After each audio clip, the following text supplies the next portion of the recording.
I'm Tyler. And I'm Katie. You're listening to Not-Stalgia. Podcast in the morning, podcast in the evening, podcast at supper time. When a podcast's on your cell phone, you can have podcasts anytime. We are literally eating bagel bites right now. They're not bagel bites. What are they called? They are Lidl branded pizza bagel. Is that what it said? It said pizza bagel, not even bagels. And they're mini, but it didn't indicate that in the name, huh? It did not. But who would eat 9 bagel-sized pizza bagels? I guess you would. He's got 2 That's thumbs true. and loves bagels. There was that whole summer when you were going to that one bagel store just getting pizza bagels. Yeah, there's a really kind of nice, like a little too expensive kind of bagel place near us that I discovered over the summer last year, and also found out that they'll make a pizza bagel for you. It was good. It was elevated. I can't afford it. That pizza bagel is like $7. Anchor pulled our sponsorships, so we don't get enough listens. What? Under the new terms, we do not qualify for sponsorships any longer. Guys, tell your people that you need to listen to it so that I can buy more pizza bagels. We're really close to the threshold, too. Like, we miss it by 5 or 10 per week, actually. I didn't tell you that. I got an email the other day. I'm enraged. Why do I even do this podcast if I can't use it to buy pizza bagels? All right, Kate. Have you ever seen Harlan Williams' other movie from 1997 and 1998, but it was made for TV, unlike Rocket Man, Mr. Headmistress? No, but I'm worried. I think this week Tennessee just passed a law that this movie is now illegal. So yeah. This is a little act of defiance, Kate. So, Kate, this is a TV movie that aired once again on ABC's Sunday night show, The Wonderful World of Disney. It aired in the 42nd season, which was from 1997 and 1998, and it was the 21st episode of that season, and its premiere was March 15th, 1998. Again, we've done this a lot lately because we just watched My Date with the President's Daughter. Prior to that, we had watched so good. Roger and Hammerstein's Cinderella. So good. Those are both other episodes of this same exact season. Wow. We were eating good Disney TV movies in the 1997-1998 TV season, Kate. But I didn't see it until later when it was re-airing on the Disney Channel for years and years and years. And of course, I was drawn to this movie because, as we discussed previously, a rare thing we both have in common of childhood media favorites, Rocket Man, Harlan Williams' theatrical film in 1997. I was such a fan of that. Every time this movie was on, I wanted to try to catch it. But I don't think I ever saw this all the way through. It's that thing where it's a TV movie. You're at the whim of the TV schedule. And it'd be like, oh, there's that guy. I didn't know his name. There's that guy from Rocket Man. He's so funny. And I try to watch this. I remember it being good. I'm hoping watching this today doesn't spoil or taint Rocket Man for you. But you sat through Rocket Man for the podcast, and it was just as good as you remember. It was pretty funny. You know, you had some criticism for him occasionally. Sure. Some Asian jokes that I would say didn't age well. They probably weren't okay then, but yeah, probably not. The cultural conversation. Anyway, so this TV movie, was written by Scott Davis Jones, David Kukoff, and Matt Roshkow. It was directed by James Frawley. James Frawley, okay, right? He's been directing TV show episodes since the 60s. He directed a couple episodes of The Monkees. Okay. I think he might have won an Emmy in the 60s for one of his Monkees episodes. As he might. He continues to direct TV, and then he gets pulled to direct a feature film, The Muppet Movie. Oh, wow. He's the director of The Muppet Movie, the one from 1979, the first Muppets movie.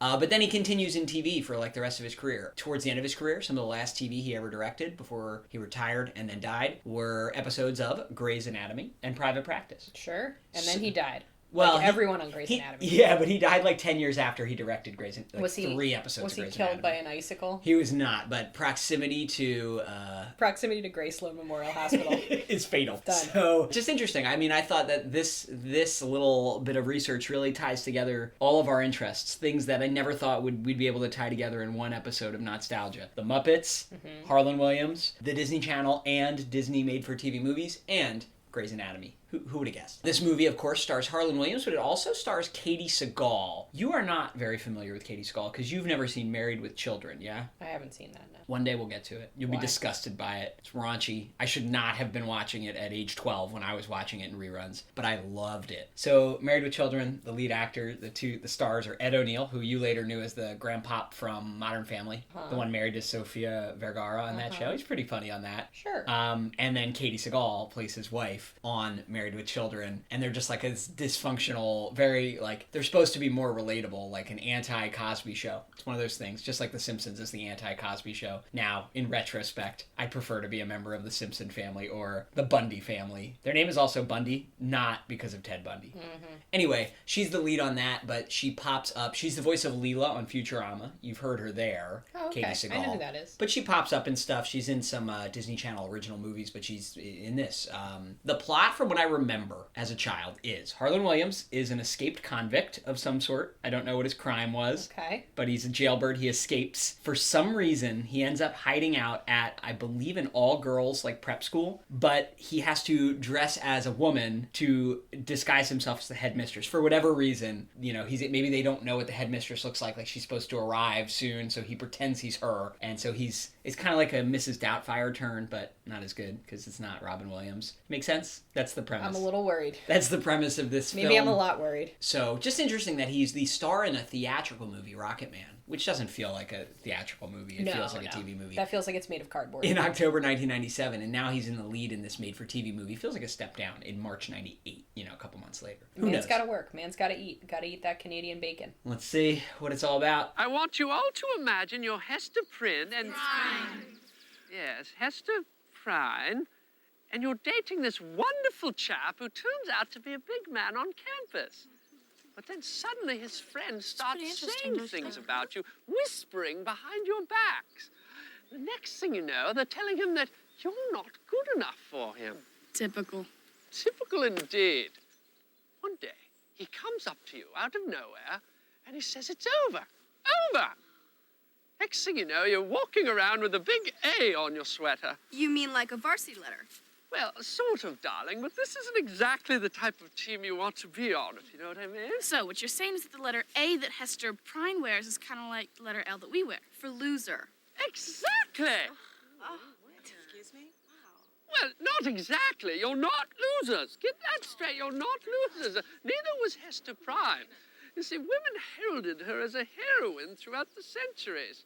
In fact, they even went so far as to have Demi Moore portray her in a film. It's to me. There's like a lot of escaped convict media, I feel like, from our childhood, and not once have I encountered an escaped convict. That you know of. I'm just saying. Maybe the headmistress of your school was... I would like to point out, this was quite hard to locate. Every copy I found was either in Russian or in Spanish until eventually I dug deep enough and found one in English, but it was tough. Fascinating. I don't know why. I mean, I do know why they don't, re-release these. It's on VHS and that's it. Here's your boy. All right, so they've rigged up some kind of strange satellite dish to get a pay-per-view fight in the jail, and Harlan Williams is selling hot dogs. To the guards, Yeah. to the other prisoners. Look at that beautiful rubber ficus In the warden's office. Why is the warden so positive and focused on rehabilitation? It's not a private prison. It's a state penitentiary, All right, so he's been released from prison. Okay, so he's not an escaped convict. No. This was his last week. So he's been released from prison. They've given him some clothes, which I guess are supposed to be from the 70s. It'd be like wearing clothes from the 90s today, you know? Okay, all right. They're also playing the theme from Shaft in the background to match his clothes, I guess. It's kind of confusing.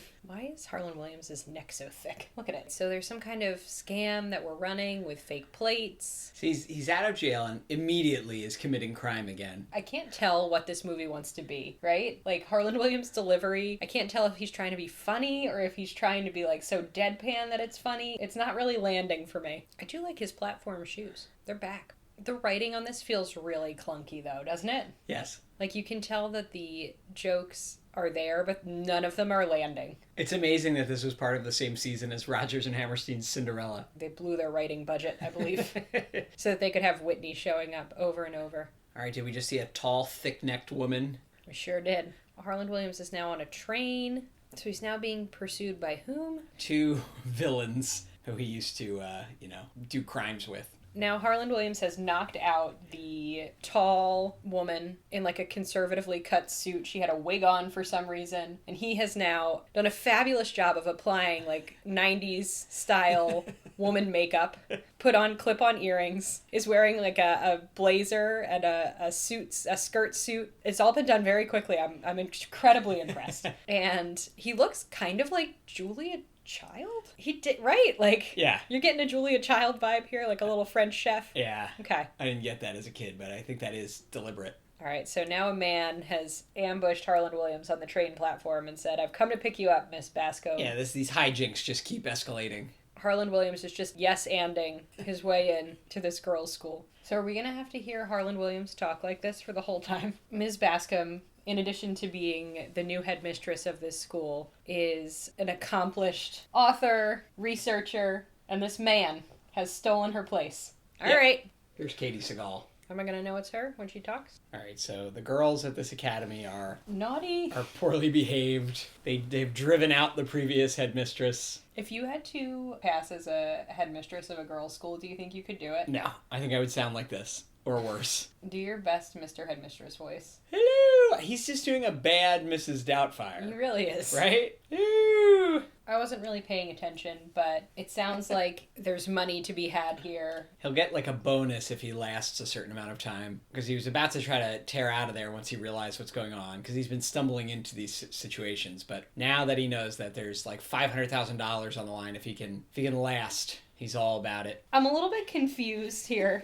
I'm a little concerned, more than a little concerned. Harland Williams is like, oh, who are these delicious ladies that I work with now? Like, you can't just sexually harass people who you work with, no matter what your gender. You just can't. Of course, there's a spit take in this already. We're like 12 minutes in. It's highbrow, Kate. So it seems like the sort of rhythm of this movie is Harland Williams doing a really bad voice, followed by getting pranked by the mean girls, and then just repeat that for the rest of the movie. And just a lot of this noise.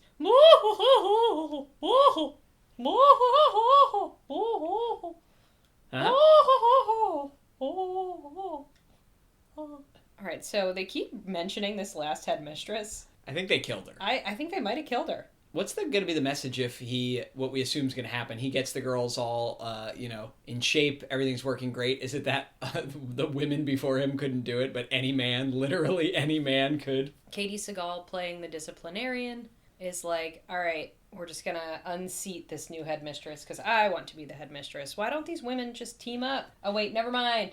One of them's Harland Williams. Okay, here's the first rule of womanhood. You don't lounge around in your bra. Harland Williams is sitting here in like a pair of boxers and his bra, calling really a friend. Very bizarre. It's kind of giving me like Buffalo Bill vibes a little bit. Like you could play Goodbye Horses over this and it would be fine. Would you me? Be hard!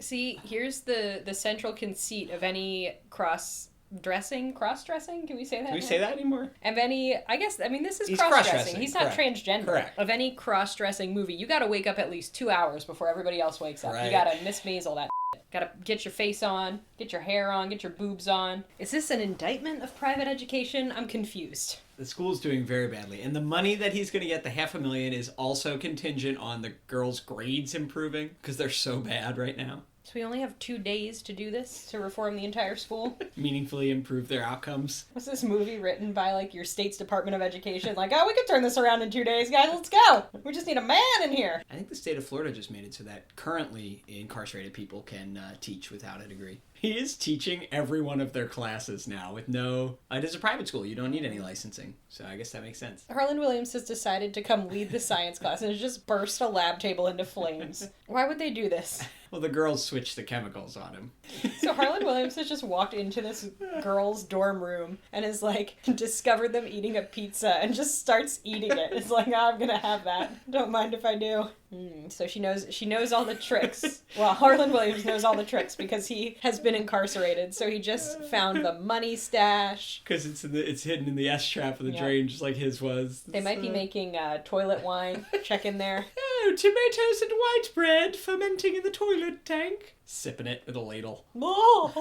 Even in this shitty movie, he can make you laugh every once in a while. Bit. Just with his weird physicality. Harland Williams' facial expressions are really odd in this. The things that you're laughing at the most, though, which are few and far between, are him, like, with just like a funny little reaction. He has become quite good at applying this makeup. Alright, so Harland Williams is, like, in his room, and Sally, the attractive athletic director, has come in to have some girl talk. The one that he earlier called yummy to her face when he met her.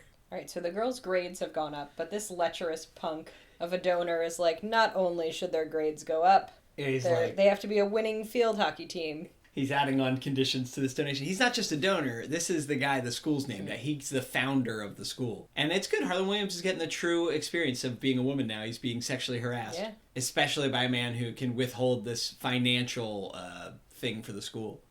All right, so the girls have arrived to this party, assuming there's going to be boys there. There are no boys, and the girls are enraged. His plan was pretty short-sighted. He lied and said that they'd have this party with boys if they got their grades up, because he thought he'd get the check that night and wouldn't, could just leave them high and dry. But now that the check is delayed until they win field hockey, there is no party with boys. The girls are going to destroy him. They're going to rip this academy apart brick by brick. What was in that bucket? I don't know, but it seemed quite wet. All right, so these girls, I have to say, they're pretty good engineers if you think about it, right? True. We got some girls in STEM over here. Yeah. The series of booby traps they've set up in his room as payback. So they've poured some kind of viscous glue upon him, and then... basically tarred and feathered him. Yeah, and then blown some feathers at him. They have some kind of pitching machine set up to blow... Are they eggs?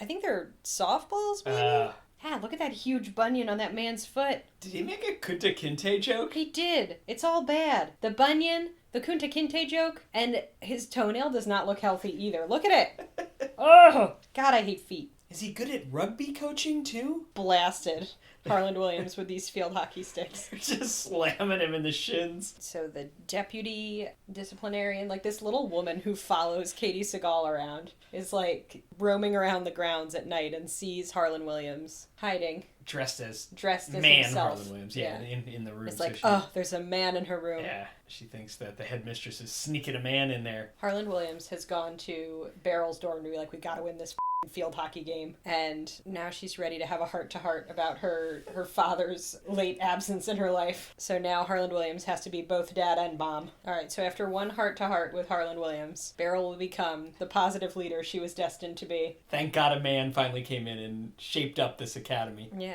I hate the trope of, a man dresses up in drag and suddenly everyone is attracted to them. It just, I don't know what it is. I hate it. I like the real headmistress's energy. She was just dragged away yelling, every man I've ever known is a moron. I'm here for it. He's receiving a makeover from the girls, who he seems to have completely won over, finally. And by finally, I mean 1 week into this. It's been like a day.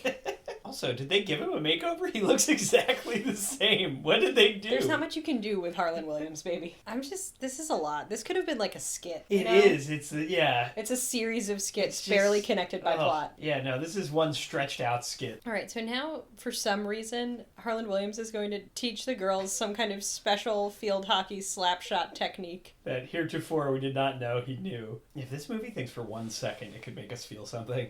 They're incorrect. Beryl has been expelled for having a television. Harland Williams has taken a deep dive into the code of conduct to say, oh, well, they can have a television if they use it for educational purposes. Now she has been restored, Beryl, to the field hockey team. Ms. Bascom has been located by the authorities, the real Miss Bascom, and now has called What's-His-Name Academy to say, hey, it's me. Katie Seagal's been looking for a way to oust Harland Williams. Now that she knows he's an imposter, it's all going to come to a head on Parents' Day at the consequential field hockey game. Beryl doesn't have a mommy or a daddy. Luckily, Harland Williams can do both. And, of course, be headmistress. Yeah. Her educator, her parent. The little woman who follows Katie Seagal around, I don't know her name. She kind of gives off me vibes, very small. She is over-enunciating beyond belief. Our special guest is on her way. Well, they're like cartoon characters, her and Katie Seagal, basically, in this. Baby, everyone in this is a cartoon character. Look at Harland Williams. Every once in a while, I forget. Will the girls win? Will they win? There's some kind of inspiring sports-themed music going on. We're literally watching this whole game. I can't believe it. And we are watching the St. Mary's girls absolutely demolish the Rawlings girls. It is 4-0. All right, the evil St. Mary's girls have trash-talked Beryl so much, she's going to single-handedly score. When your trash-talking backfires and it motivates the team. Turns you into an absolute monster. This is a really long field hockey montage. It's really, really long. It's been 6 minutes. We don't need it. They even need other girls on this team. Beryl has not passed once. Yeah, maybe Beryl, share the wealth. Pass the ball. Oh no. If she wins, maybe her absentee father will come back and love her.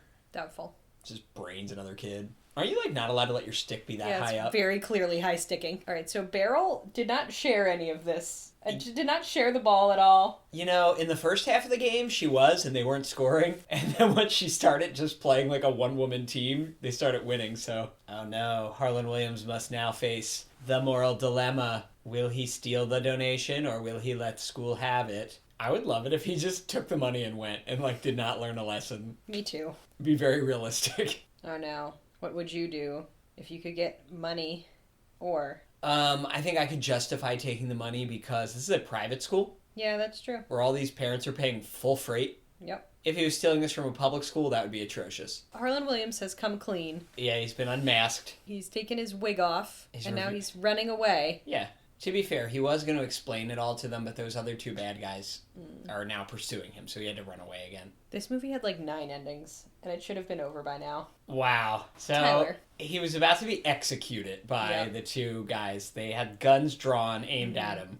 But the girls' field hockey team has started just wailing. They've put themselves in danger's way. Could be shot. It was a girl's ex machina. The police are not going to ask any questions about this situation. Wow, Beryl and her dad are going to reconcile. He is like 5 hours late to Parents' Day, though. Yeah. The game's over. What is this progressive accepting a group of people that are just like, okay, we've just discovered the headmistress is not who she claimed to be and is a man. And they're all just like, just cool with it. Yep. It's the future liberals want. Yeah, clearly it's not in Florida or Tennessee. Are you joking? Are they going to offer him the job as headmaster now? There's After all plenty of highly qualified women to take this job. Not Katie Seagal. Like, there's the athletic director who's been serving here for a really long time and seems to understand, like, adolescent development and trauma-informed care. Maybe she's smart and doesn't want to get promoted to admin. Quote-unquote promote it. So they're going to hire this convicted felon because he's a man over any of the highly qualified women who could possibly take this job. Not just because he's a man, because he got the scores up, he got Beryl Because he promised them a party. to win the game. He went out and Dead Poet Society'd them and taught them the Scarlet Letter by relating it to, like, dating a boy. It's a private school, Kate. It does not matter True. They can if he hire has whoever they want. qualifications. Good point. Look how quickly they accepted this. It's insane. I mean, it's great, I guess. The girls of Rawlings Academy finally got the party with boys that they've so desperately wanted. And look, he almost stole that salt shaker, but he then decided he against didn't. it. He's no longer a career criminal because he's getting paid like probably 6 figures to be the headmaster. I hated this. Ms. Bascom, in all my years as administrator, I have never encountered such a flagrant disregard for academic propriety. Here, here. Is that right?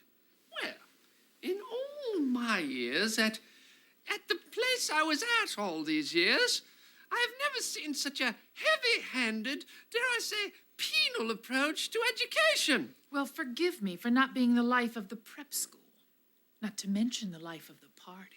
What exactly is that supposed to mean? You know exactly what that means. First, it was the mystery man in your room. And if that's not bad enough, now you have cast your roving eye on poor Mr. Rawlings. You hussy. Hussy! Who are you calling a hussy? You... Humorless, vindictive, authoritarian throwback to the Middle Ages. Yes, at least 2 of those things. Are you telling me that you're planning to override my decision to expel Beryl Andrews? Override? With a monster truck. I can't believe you made me watch this. I'm mad at you. It was, I was a little worried it'd be this way. It was worse than I It was remembered. worse than you thought, right? Yeah. Okay. Yeah. Wow, how could he make Rocket Man such an undeniable comedy classic and also make this? Even though, in spite of how bad it was, there were a few moments, I mean less than 5, where you chuckled. I did genuinely chuckle at just a few moments. A funny intonation. All Harlan Williams Yeah. were the only times you laughed were his moments. Wow. Honestly, I could have watched the Russian version probably and laughed just as much. Yeah, but you wouldn't hear him do his woohoo. There'd be somebody dubbing it over. Yeah, it would be a Russian man doing it. You Ew. can woo heel ha ha in whatever language you want. All right, so that was pretty bad. That was really I bad. do not recommend. As a mega No. fan of, I like Harlan Williams in his cameos in Dumb and Dumber, Something About Mary. I love him in Rocket Man. I cannot recommend this. Yikes. That's a big yikes. Sorry, guys. Sorry, Kate. Sorry you had to sit through 90 minutes of that. That was unpleasant. Should I have picked the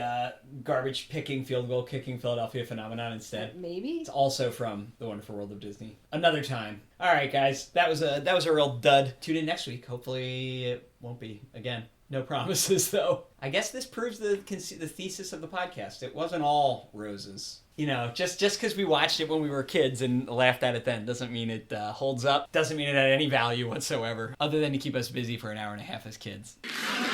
This man on the run thought he had a safe place to hide. You're dressed as a what? Welcome to Rawlings, Headmistress. Until he met the girls I'm used to a lot of hijinks where I come from. She better have a killer health plan. of Rawlings High.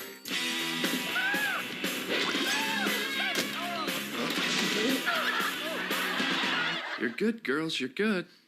You're bad, but you're good. Harlan Williams and Katie Seagal, Mr. Headmistress. Where no man has gone before. Available to rent tonight for the entire family from the wonderful world of Disney, the best in family films.